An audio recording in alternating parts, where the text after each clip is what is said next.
Okay, welcome to Caseback Watches. This is a very unregular episode, but I didn't want to mix this with my normal content every Friday.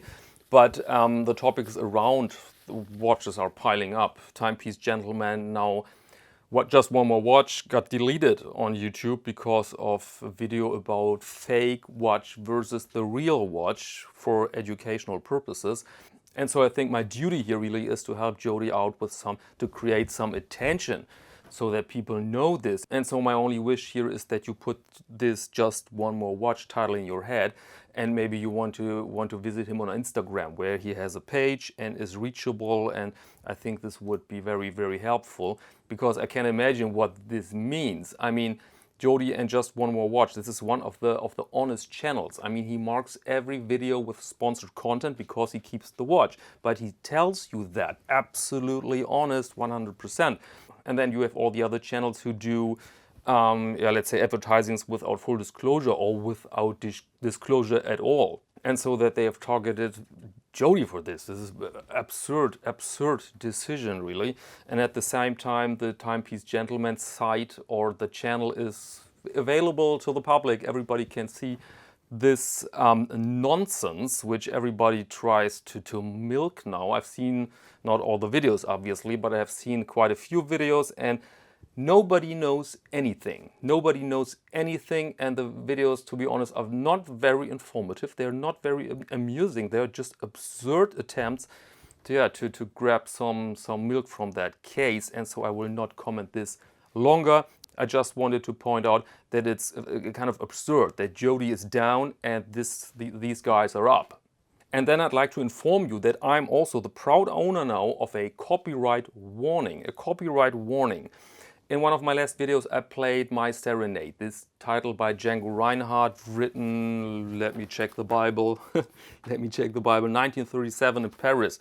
And now YouTube informed me that I received a copyright warning by Sony Music. And the only way out of this for me, YouTube informed me, is to share the Google revenues. And then I thought, okay, if you do a record with songs from other people, even if they're dead, but there is a right holder, then you pay your share. You pay a bit of money, then you can do it, all good. Everybody's fine with that. And then I thought, what's the share? What do they mean with share? I mean, it's a 20-minute video. The song is 2 minutes, I think. Of course, I played the theme, 20 seconds. The rest is an improvised solo. What's the share? And I was curious, and it turned out that the share is 95% for, of course, Sony Music, and the rest 5% is for me. And it's not the money. It's not the money. I don't make a living here on YouTube, but other people have to do this. And now imagine that somebody is on YouTube to make a living. He has to pay his bills or her bills, and then they grab 95% of the money and give it to Sony. So crazy, so crazy. And of course, the calculation behind this is that Sony knows this guy cannot file a lawsuit against us, because the overall value of this lawsuit would then be 60 to 70 euros. That simply is not worth it. But this point illustrates here that we don't have a fair competition. And call me naive, but I believe in competition. It happens to be that I believe in competition, that I think competition is a good way to enhance a business or an economy, okay? But we're talking about fair competition. And what I've seen with Sony is, in my eyes, absolutely not fair. I would win in front of every court, but of course I cannot do this, and I will not do this. And in Jody's case, this is just a confession that YouTube is not longer able to conduct its business in a proper and fair way. They just say, we think, or we might think, or it seems like you have violated something, you have violated your contract with us, and so we shut down your entire operation, 100% closed, and now you can go against this. And my prediction here is that we will see in the next year some court decisions. Because what YouTube doesn't realize is that a big channel has, of course, the resources to pay lawyers to go against it. And we had this case in Germany when YouTube shut down a channel for pretty vague reasons. And the guy filed a lawsuit together with a specialized lawyer. We have those specialized lawyers now. They realize this is a big business.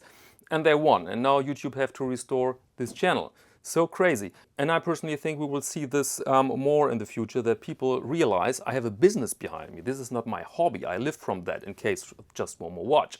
And I have the resources to pay lawyers, and I can go to court, and I can win because I have a contract with YouTube. We're not speaking here about a vague agreement. You have to sign a contract with them. And of course, they say, we are big, you're small, and so guess who's the guy who has to stick to the contract, right? And so, very unpleasant topic. I hope the best for just one more watch. Jody, if you're watching this, you're not alone. We're with you, because we all can imagine, I think, how brutal this must feel, and I hope for the best outcome here. And Sony Music, buy yourself a nice bottle of champagne and drink it to honor this person.